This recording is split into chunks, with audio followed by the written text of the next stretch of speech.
राम राम राम राम राम राम राम राम राम नारायण नारायण। निर्गुण ब्रह्म प्रकृति माया अज्ञान आदि का विरोधी नहीं है, प्रत्युत उनको सत्ता स्फूर्ति देने वाला तथा उनका पोषक है। तात्पर्य यह है कि प्रकृति माया आदि में जो कुछ सामर्थ्य है वह सब निर्गुण ब्रह्म की ही है। इसी तरह सगुण भगवान भी किसी जीव के साथ द्वेष या बैर या विरोध नहीं रखते, प्रत्युत समान रीति से सबको सामर्थ्य देते हैं, उनका पोषण करते हैं। इतना ही नहीं, भगवान की रची हुई पृथ्वी भी रहने के लिए सबको बराबर स्थान देती है। उसका ये पक्षपात नहीं है कि महात्मा को तो विशेष स्थान दे पर दुष्ट को न दे। ऐसे ही अन्न सबकी भूख बराबर मिटाता है, जल सबकी प्यास समान रूप से मिटाता है, वायु सबको प्राण वायु एक सी देती है, सूर्य सबको प्रकाश एक सा देता है, आदि आदि। यदि पृथ्वी अन्न जल आदि दुष्टों को स्थान अन्न जल आदि देना बंद कर दे तो दुष्ट जी नहीं सकते। इस प्रकार जब भगवान के विधान के अनुसार चलने वाले पृथ्वी अन्न जल वायु सूर्य आदि में इतनी उदारता समानता है, तब उस विधान के विधायक भगवान में कितनी विलक्षण उदारता समता होगी। वे तो उदारता के भंडार ही हैं। यदि विधायक और उनके विधान की ओर थोड़ा सा भी दृष्टिपात किया जाए तो मनुष्य गदगद हो जाए और भगवान के चरणों में उसका प्रेम हो जाए। भगवान का दुष्ट पुरुषों से विरोध नहीं है, प्रत्युत उनके दुष्कर्मों से विरोध है। कारण कि वे दुष्कर्म संसार का तथा उन दुष्टों का भी अहित करने वाले हैं। भगवान सर्व सुहृद हैं, अतः वे संसार का तथा उन दुष्टों का भी हित करने के लिए ही दुष्टों का विनाश करते हैं। उनके द्वारा जो दुष्ट मारे जाते हैं उनको भगवान अपने धाम में भेज देते हैं। यह उनकी कितनी विलक्षण उदारता है। यहां ये प्रश्न हो सकता है कि अगर हम पाप कर्म ही करते रहे तो क्या हमें भी मारने के लिए भगवान को आना पड़ेगा? अगर ऐसी बात है तो भगवान के द्वारा मरने से हमारा कल्याण हो ही जाएगा। फिर जिनमें संयम करना पड़ता है ऐसे श्रम साध्य सद्गुण सदाचार का पालन क्यों करें? इसका उत्तर यह है कि वास्तव में भगवान उन्हीं पापियों को मारने के लिए आते जो भगवान के सिवा किसी दूसरे से मर ही नहीं सकते। दूसरी बात, शुभ कर्मों में जितना लगेंगे उतना तो पुण्य हो ही जाएगा, पर अशुभ कर्म में लगे रहने से यदि बीच में ही मर जाएंगे अथवा कोई दूसरा मार देगा तो मुश्किल हो जाएगी। भगवान के हाथों मरकर मुक्ति पाने की लालसा कैसे पूरी होगी? इसलिए अशुभ कर्म करने ही नहीं चाहिए। धर्म संस्थापनार्थ है।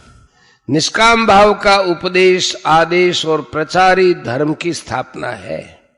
कारण कि निष्काम भाव की कमी से और असत वस्तु को सत्ता देकर उसे महत्व देने से ही अधर्म बढ़ता है, जिससे मनुष्य दुष्ट स्वभाव वाले हो जाते हैं।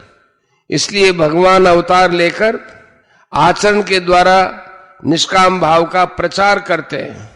निष्काम भाव के प्रचार से धर्म की स्थापना स्वतः हो जाती है। धर्म का आश्रय भगवान है। धर्मस्य प्रभुरच्युतः शाश्वतस्य च धर्मस्य सुखस्य एकांतिकस्य च 14वां अध्याय 27वां श्लोक। इसलिए शाश्वत धर्म की स्थापना करने के लिए भगवान अवतार लेते हैं। संस्थापना करने का अर्थ है सम्यक स्थापना करना। तात्पर्य है कि धर्म का कभी नाश नहीं होता है, केवल ह्रास होता है। धर्म का ह्रास होने पर भगवान पुनः उसकी अच्छी तरह स्थापना करते हैं। चौथे अध्याय के पहले से तीसरे श्लोक तक। संभवामि युगे युगे, आवश्यकता पड़ने पर भगवान प्रत्येक युग में अवतार लेते हैं। एक युग में भी जितनी बार जरूरत पड़ती है उतनी बार अवतार लेते हैं। कारक पुरुष और संत महात्माओं के रूप में भी भगवान का अवतार हुआ करता है। भगवान और कारक पुरुष का अवतार तो नैमित्तिक है, पर संत महापुरुषों का अवतार नित्य माना गया है।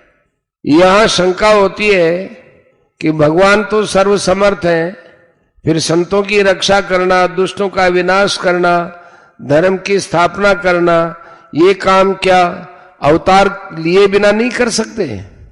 इसका समाधान यह है कि भगवान अवतार लिए बिना ये काम नहीं कर सकते, ऐसी बात नहीं है। यद्यपि भगवान अवतार लिए बिना अनायास ही सब कुछ कर सकते हैं और करते भी रहते हैं, तथापि जीवों पर विशेष कृपा करके उनका कुछ और हित करने के लिए भगवान स्वयं अवतीर्ण होते हैं। अवतार काल में भगवान के दर्शन, स्पर्श, वार्तालाप आदि से भविष्य में उनकी दिव्य लीलाओं के श्रवण, चिंतन और ध्यान से तथा उनके उपदेशों के अनुसार आचरण करने से लोगों का सहज ही उद्धार हो जाता है। इस प्रकार लोगों का सदा उद्धार होता ही रहे, ऐसी एक रीति भगवान अवतार लेकर ही चलाते हैं। भगवान के कई ऐसे प्रेमी भक्त होते हैं जो भगवान के साथ खेलना चाहते हैं, उनके साथ रहना चाहते हैं, उनकी इच्छा पूरी करने के लिए भी भगवान अवतार लेते हैं और उनके सामने आकर उनके समान बनकर खेलते भी हैं। जिस युग में जितना कार्य आवश्यक होता है, भगवान उसी के अनुसार अवतार लेकर उस कार्य को पूरा करते हैं। इसलिए भगवान के अवतारों में तो भेद होता है, पर स्वयं भगवान में कोई भेद नहीं होता। भगवान सभी अवतारों में पूर्ण है और पूर्ण ही रहते हैं। भगवान के लिए न तो कोई कर्तव्य है और न उन्हें कुछ पाना ही शेष है। 3:22। फिर भी वे समय समय पर अवतार लेकर केवल संसार का हित करने के लिए सब कर्म करते हैं। इसलिए मनुष्य को भी केवल दूसरों के हित के लिए ही कर्तव्य कर्म करने चाहिए। चौथे श्लोक में आए हुए अर्जुन के प्रश्न के उत्तर में भगवान ने मनुष्यों के जन्म और अपने जन्म में 3 बड़े अंतर बताए हैं। पहला, जानने में अंतर। भगवान के और मनुष्यों के बहुत से जन्म हो चुके हैं।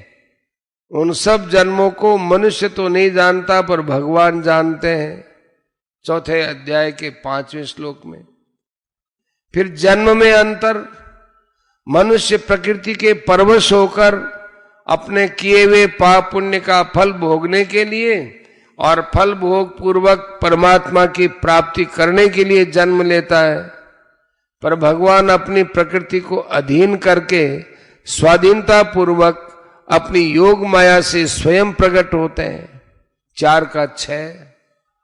और तीसरा, कार्य में अंतर। साधारणतः मनुष्य अपनी कामनाओं की पूर्ति के लिए कार्य करते हैं, जो कि मनुष्य जन्म का ध्येय नहीं है, पर भगवान केवल मात्र जीवों के कल्याण के लिए कार्य करते हैं। 4:7, 8।